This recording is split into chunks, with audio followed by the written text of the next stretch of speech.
Let's review what we discussed in Module 1 about the evolution of business IT and the thrusts that have driven and responded to the changes in information technology.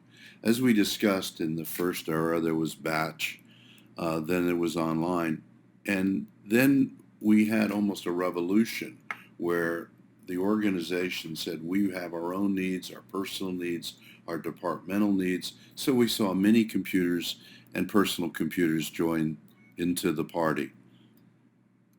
In the next era, there was a consolidation that occurred, and we saw enterprise-wide, what I call Bauhaus, or simple, constant technology. So we had one thing at the desktop. Perhaps everybody had a BlackBerry. We had one ERP system, and we had one way in which we did most of our websites, etc. And this is what we call the Bauhaus era of information technology.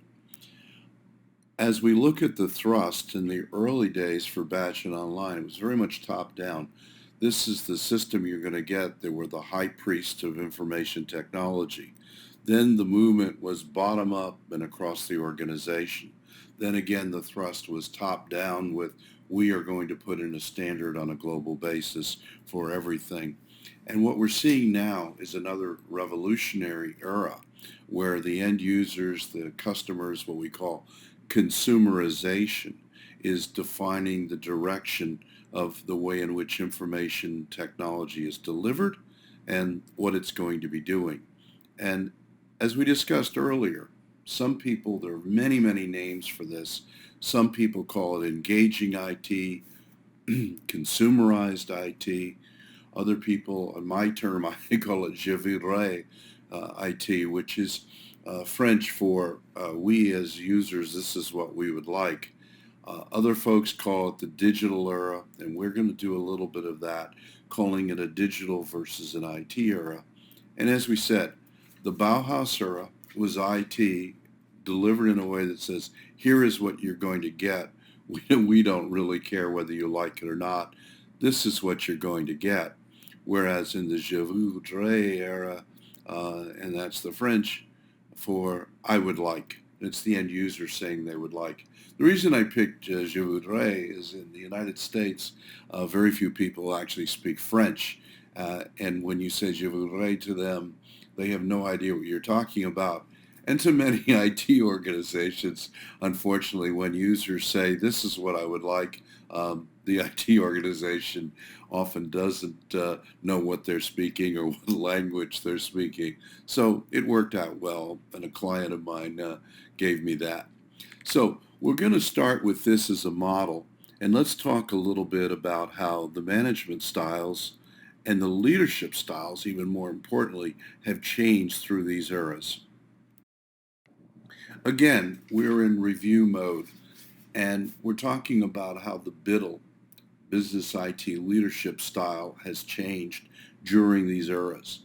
As we said earlier, in the first era of batch and online, it was very technical and increasingly boss-like, almost dictatorial in terms of top-down.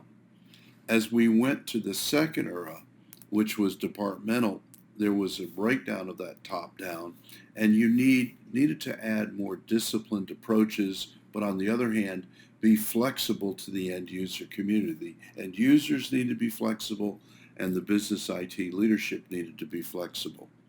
There was less flexibility as we went into the Bauhaus era to put in the global standardization.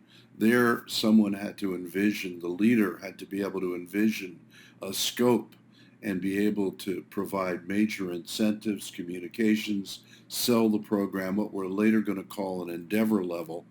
And it had to also break down to the leadership, including how to set initiatives at the same time as commonality across the entire enterprise. When we look at the skill set of the leadership today, and I should actually say style more than skill set, it has to be a leadership style that thrives on innovation, on getting a yield from that innovation, on accommodating a lot of ideas, on being able to bring the enterprise into the future and into coordinating all the various efforts that have to be undertaken. So what you see here is a dramatic growth and change in the type of leadership style that has been appropriate to the era. And frankly, changing leadership style is not the easiest thing for a lot of BITLs. You, for the most part, are going to be in the business IT leadership business in an era of more accommodation and more trying to match up what the technology can do with the business as you move forward. There are several aspects of what the context will be that are critical to the business IT leader as they move through these various eras.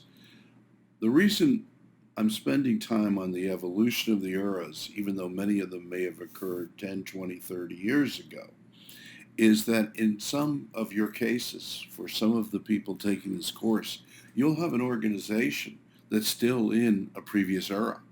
And your leadership role will be to recognize that and to be able to bring them into perhaps the common era if it's appropriate. So it's critical that you understand the changes. Now, let's start off with the first of the changes through these eras, and that was actually the changes in the business model, the operating model, the strategic model, and what people call the business model. In the earliest days, the business model was local and it was batched. Everything in the business was done in batches. Then we began to see national support of the enterprise, and we began to see that the administration of it was constraining what the business model could be. We couldn't do global order entry at that point, inventory management, sales, etc. And we were very limited. As we entered this third area, which was the distributed departmental era of information technology, we began to say, okay, with things like email, we can manage a more global, more transnational enterprise. And we began to empower knowledge workers for the first time. And we had real-time transactions. It wasn't just order entry could be online. We could actually manage the inventory within the business. And we began to see the emergence of supply chains during this period.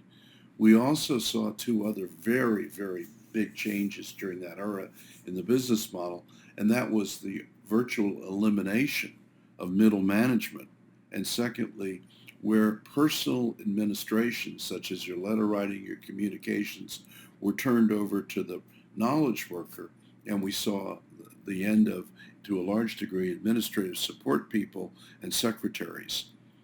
In the next change in the business model, which was with the Bauhaus, we saw business models shifting to allow for global markets, global supply chains. We saw the emergence of e-commerce as becoming a critical part, a survival factor of the business model.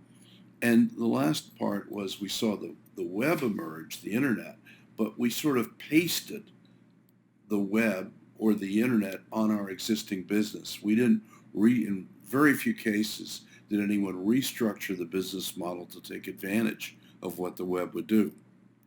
As we look at where we are now, and we're going to spend a lot of time on this, we're in an era where the business model is trying to become what we call digital, or even more so for legacy businesses, what we call a digitally enhanced business or a digitally enhanced business model. So I hope this gives you a feel for how the business model has changed. Obviously, the leadership styles in each of these enterprises, both on the business side and the IT side, had to change at the same time.